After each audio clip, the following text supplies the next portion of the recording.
এই কেকটার লুকটা আমি নিজের হাতেই নষ্ট করে দিলাম। তো হ্যালো এভরিওয়ান, আমার আরেকটা নতুন কেকের ভিডিওতে তোমাদেরকে ওয়েলকাম। তো দেখতেই পারছো আমি এখানে কত সুন্দর একটা 2 টায়ার কেক বানিয়ে নিয়েছিলাম। আর এটা কিন্তু 1 পাউন্ডের একটা কেক ছিল। দেখে হয়তো মনে হচ্ছে না, বাট আমি 1 পাউন্ডের 3 টায়ারের কেকও বানিয়েছি। তো যাই হোক, সেরকমভাবে আমি 2 টায়ারের একটা কেক করে নিয়েছিলাম 1 পাউন্ডের মধ্যে। বাট আমাকে বলা হয়েছিল বার্থডে কাল, তো সেই মতো আর কি যেকোনো একটা ডেকোরেশন করে দিতে, শুধু 2 টায়ার হলেই হবে। তো সেই মতো আমি লাস্টে যে এরকম হয়ে যাবে ডেকোরেশনটা বুঝতে পারিনি। করতে গিয়েছিলাম এক আর হয়ে গিয়েছিল আরেক। একটু হিজিগিজি হয়ে গেছিলো। আসলে আমার পার্সোনালি হিজিগিজি পছন্দ না, একদম সিম্পলটা পছন্দ।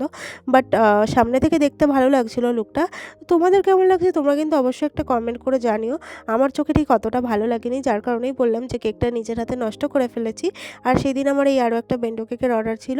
আরও কিছু অর্ডার ছিল, যেগুলো নেক্সট কিন্তু আমি ভিডিওতে তোমাদেরকে শেয়ার করে দেবো। তো কেমন লাগলো, ভালো লাগে একটা সাবস্ক্রাইব করে দিও। দেখা হচ্ছে নেক্সট ভিডিওতে।